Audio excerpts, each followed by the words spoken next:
Okay, so today we're making cinnamon buns because everybody likes to have cinnamon buns in the, especially in the fall when the weather gets a little bit cool outside. We're starting with 2 3/4 cups flour in the sifter, and I just like to sift it so make sure it's all broken up real good.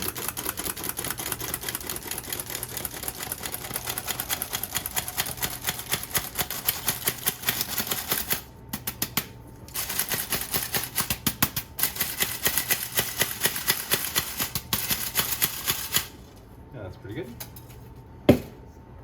We have 1/4 cup granulated sugar. We like to use the coconut sugar. We get this stuff from Costco. Find it has a nice flavor to it and smells a little bit nicer than just plain white sugar. So we're going to add that into the flour. And we're also going to add 1/2 teaspoon of salt. In this case, we're using sea salt. Any type of salt is going to work. Let's put that in there. And then we'll just give that a quick whisk to mix it up. Next step is I'm going to prepare the yeast, and I start out by warming up the milk. So we have about 3/4 cup milk here. And I stick it in the microwave here for about maybe just 30 seconds.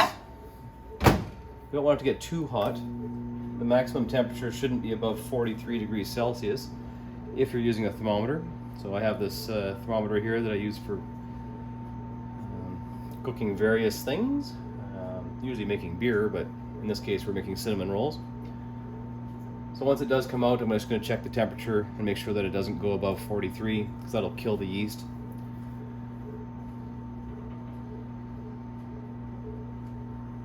Okay, so the milk has come out of the microwave. Just give it a quick little stir and check the temperature. I want it to be a little bit warmer, like about body temperature or so, so it should be about at least into the 30s. This actually looks a little bit cool still. So I'm going to give it another 30 seconds in the microwave. Okay. Second round testing the milk here. This has had about 1 minute. And now it's just a little bit too warm. So I'll probably wait just a bit before I add the yeast to this. Just a little bit too warm. It'll cool down in a minute here. Okay, so the yeast has come down in temperature just a little bit. It's about 43, 44 degrees right now. I'm going to add 2 1/4 teaspoons of yeast to this and let it sit for a few minutes just to activate the yeast. Give it a little stir so that it dissolves properly. I'm not being too perfect with the measurements here. There's 2 and there's 1/4. Okay. Give it a little swirl to make sure the yeast dissolves. And we'll let that sit maybe for 5 or 10 minutes just to activate the yeast. Okay, so we have here 1/3 cup packed brown sugar. And then we're going to add to that 3 tablespoons of unsalted butter and 1 tablespoon of ground cinnamon. And that's going to be the filling for the cinnamon bun. 1 tablespoon of cinnamon. We're going to have 3 tablespoons of this butter here. Oh, it won't be too perfect with that. We're just going to... There's 1. I don't think I've ever had too much butter in a recipe. So there's 2.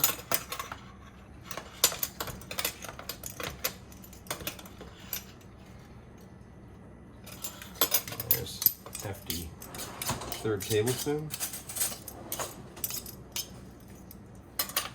Okay, and we'll just give that a quick stir. So we got some chunks of brown sugar in there. That made it through quality control without being broken down.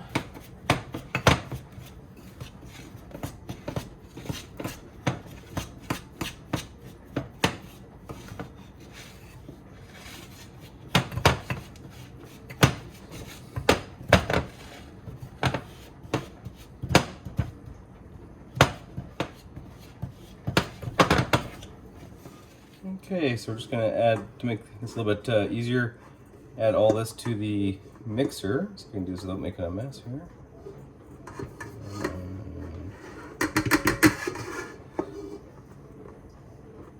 Could have used a spoon.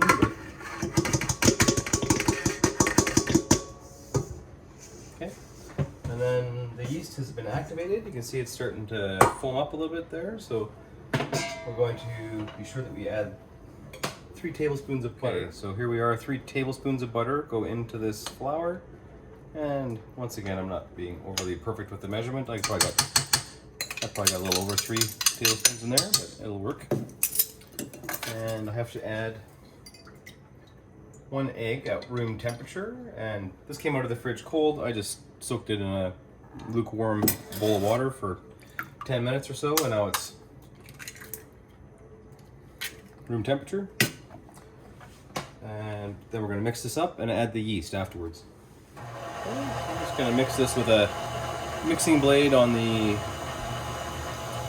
KitchenAid Mixmaster here, just to get it all incorporated. And then once it's looking like it's already mixed up, then I'm going to add the milk with the yeast in it.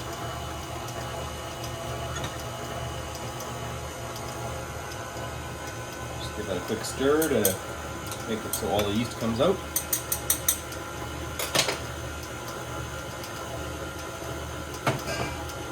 How's that looking? I think that looks pretty good. Agreed? Mm-hmm. Okay. Pour this 3/4 cup milk with yeast in it. If it starts to get too heavy, we might have to switch to the dough blade. And yep, right about there I'm going to switch to the dough blade. Just because it's a little heavy.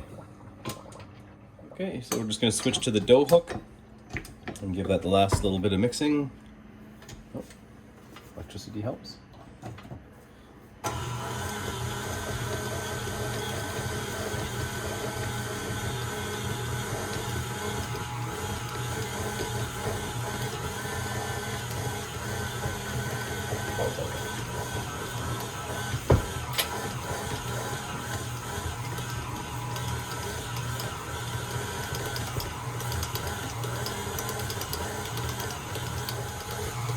Okay, so this has been mixing just for a few minutes, and it's already started to come together, and the dough looks like it's starting to shape up pretty well.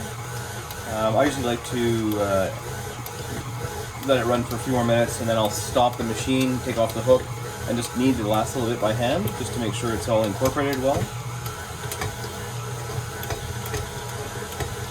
Alright, so now I'm rolled this out, as you can see, pretty close to a rectangle. Still doesn't have to be perfect. I'm just going to add a couple of tablespoons of butter to the top of this, and you warm it up. It could be room temperature, not fully melted like I've done here, but I'm underestimating the power of the microwave one more time. So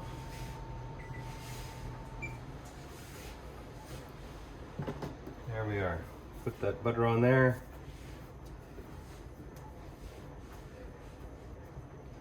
Spread it around. Make sure it gets to every corner, because this is going to be determining where the cinnamon and sugar mixture is going to stick when you roll it all up as a cinnamon roll.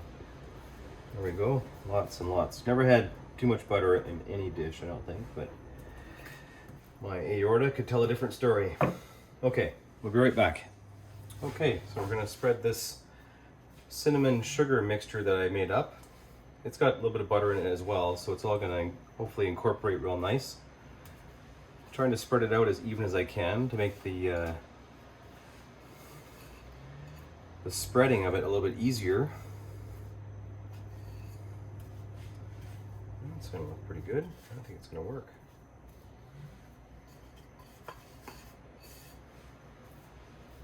Yeah, it's going to work. Okay. First of all, just kind of starting out. Not pushing it around too much. I don't want to end up ripping the dough. Trying to pull that sugar around.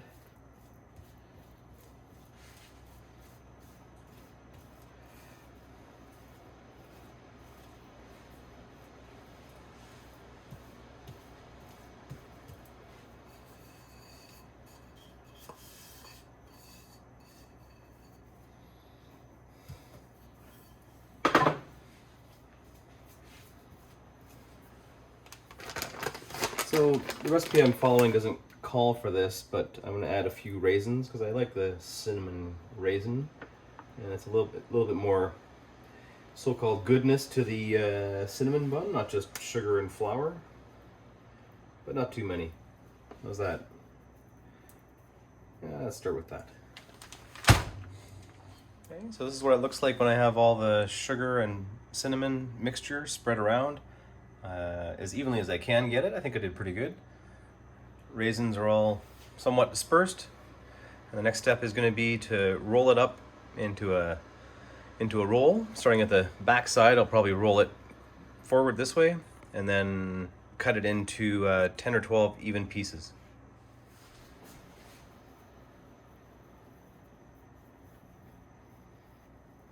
You usually don't want to start out with it too tight in the beginning, or else when the cinnamon bun rises, it'll push the center right out of it.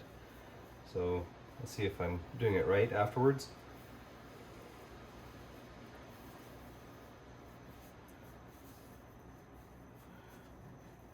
Like that. Hey, that looks pretty good. Make it as even, square off the ends a little bit. That looks pretty good. Okay, then we're gonna cut it up. Just want to make sure your knife has a good edge on it before you do this, so that it does cut right through and not tear the flour.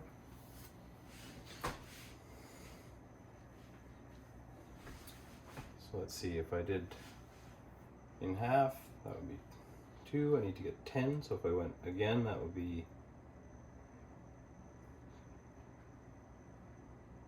4 pieces. Do that again, would be 8.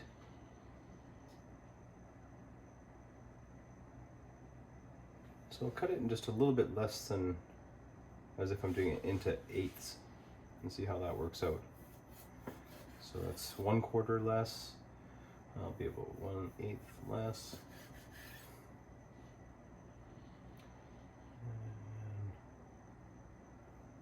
And let's see, I'll take this one and use it as a measurement. How about that? That works pretty good.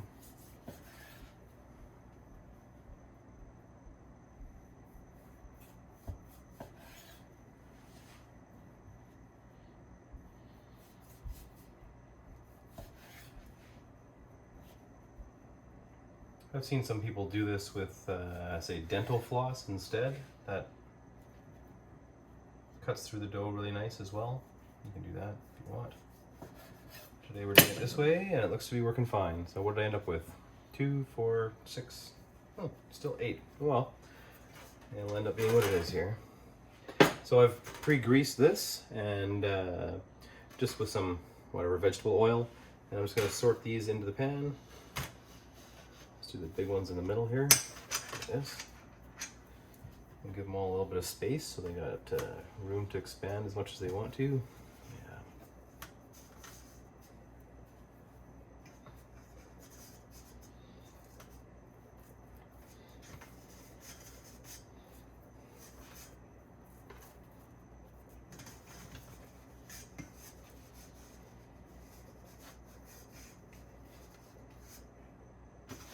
Okay, so I'm going to cover this with a warm, damp towel, and then my oven is already has a proofing mode, so it's at about 100 degrees. It'll rise for 1 to 2 hours until these are nice and, it's filled up the pan quite a bit.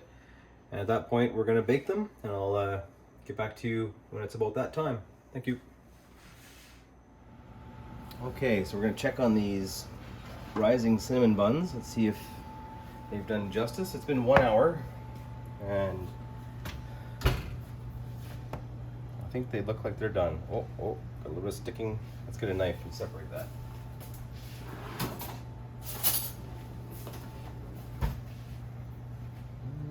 Hopefully it's going to come apart without making a big mess. I think that looks good. Yeah. Preheat the oven. 375. And we're going to bake them for about 25 minutes or so. So just until then, I'm going to put them in a draft-free spot. Keep this towel on top so they don't lose their energy that they got going. Let's just set that up here. Just going to leave it there. So the oven is preheated, and we're gonna put the cinnamon buns in. I'm using a tray underneath just to capture the extra oil that's gonna drip down, because they're pretty saucy, I'll tell you that. Hey, looks good. They're huge. Wait, did you see them there? There you go. While that's happening, we're gonna make the icing, which is on top of the cinnamon buns. So starting with the cream cheese inside, I've got half of one of these containers, so it's 4 ounces of cream cheese. And you start mixing that. I'm gonna add a couple tablespoons of room temperature butter, and then 2/3 cup of icing sugar afterwards.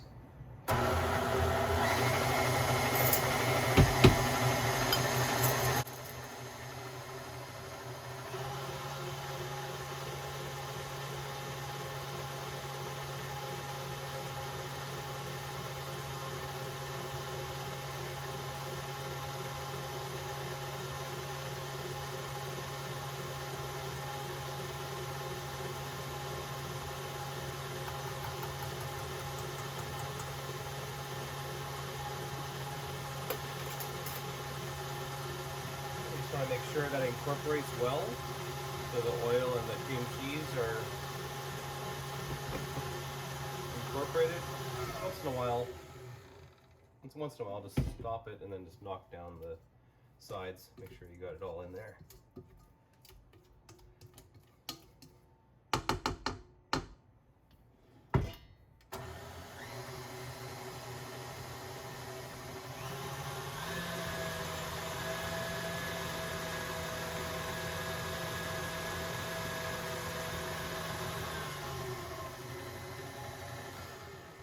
That looks pretty good. I'm just going to add the icing sugar all at once here. And there's a little bit of vanilla required as well. I think it's a teaspoon of vanilla.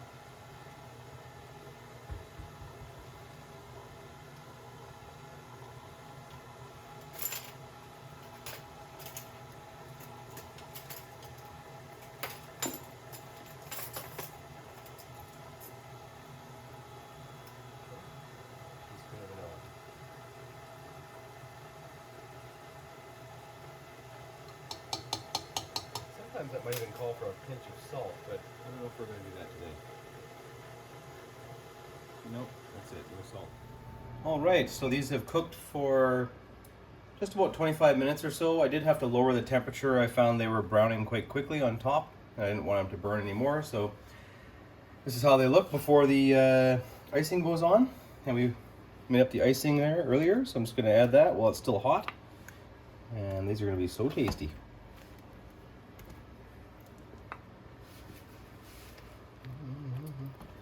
Lots to go around here.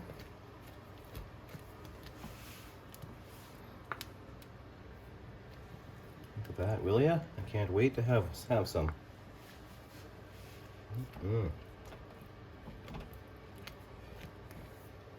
Still more.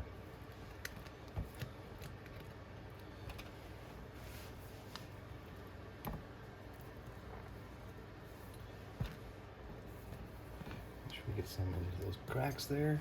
Yeah. And brush it in both directions so it ends up in all the... And just wanted to give a quick shout out to the maker of this shirt, Tina Taphouse. She's a local First Nations artist that lives in Langley and makes these shirts herself, inspired by an idea from her mom before she passed away. So we feel great supporting her, buying these shirts every year, and for about $20 or $30, I think it's $30 for these, and maybe about $40 for the long sleeve. She's got some great selection coming out in the future. Thanks, Tina.